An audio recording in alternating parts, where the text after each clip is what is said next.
Hi all. तो अभी तक इस मल्टी थ्रेडिंग सीरीज में हमने देखा कि थ्रेड क्या होती है, what is the difference between thread and process, and thread में किस तरह से हम डेटा पास कर सकते हैं, दो थ्रेड्स को किस तरह से एग्जीक्यूट कर सकते हैं, दो थ्रेड किस तरह से डिफरेंट डिफरेंट फंक्शंस को कॉल कर सकते हैं, एंड हमने एक छोटा सा एक्सपेरिमेंट किया। तो अब आगे के कुछ लेक्चर्स में हम क्रिटिकल सेक्शन के बारे में पढ़ रहे होंगे। क्रिटिकल सेक्शन क्या होता है एंड उसकी वजह से क्या प्रॉब्लम्स क्रिएट होती हैं। तो चलो स्टार्ट करते हैं।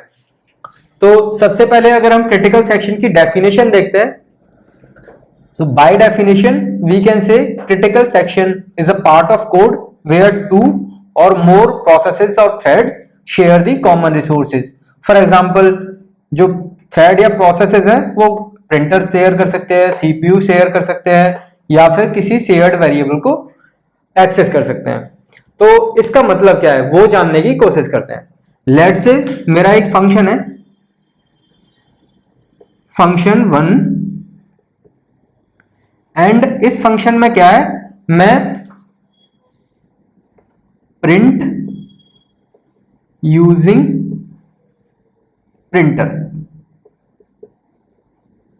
ये मेरा एक एपीआई है जिसको कॉल करता हूं, एंड ये मेरा जो फंक्शन है फंक्शन 1, इसको दो प्रोसेसेस या फिर दो थ्रेड साइमल्टेनियसली एक्सेस करने की कोशिश करेंगे।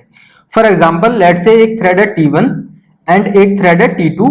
तो अभी क्या है कि थ्रेड T1 फंक्शन 1 को एग्जीक्यूट करेगी एंड थ्रेड T2 भी फंक्शन 1 को एग्जीक्यूट करेगी।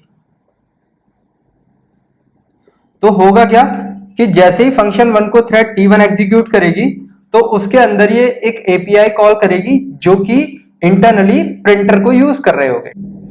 सिमिलरली थ्रेड T2 फंक्शन 1 को कॉल करेगी एंड देन अगेन प्रिंटर को एक्सेस करने की कोशिश करेगी। तो हो क्या रहा है, दो थ्रेड है बट मेरे सिस्टम में एक ही रिसोर्स है एंड दोनों थ्रेड इस रिसोर्स को एक्सेस करने की कोशिश कर रहे हैं। एंड यहाँ पे प्रिंटर की जगह पे कोई और भी रिसोर्स हो सकता है, फॉर एग्जांपल सीपीयू हो सकता है या फिर कोई भी शेयर्ड वेरिएबल हो सकता है।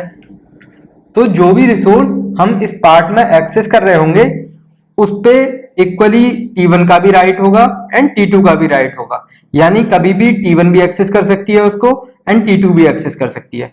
तो इसकी वजह से because thread T1 and thread T2 simultaneously shared resource को एक्सेस करने की कोशिश कर रहे हैं, इसकी वजह से मेरा जो आउटपुट है कुछ डिफर हो सकता है। फॉर एग्जांपल कि थ्रेड T1 ने प्रिंटर यूज किया एंड प्रिंटर ने मेरा आधा पेज प्रिंट किया था थ्रेड T1 के आउटपुट का, एंड जो प्रिंटर है वो T2 को मिल गया। अभी आधे पेज पे T2 ने प्रिंट कर दिया, तो जो मेरा आउटपुट है वो कुछ होना चाहिए था कि पहले T1 प्रिंट करता एंड देन T2 प्रिंट करता, तो वैसा आउटपुट मेरे को नहीं मिल पाया।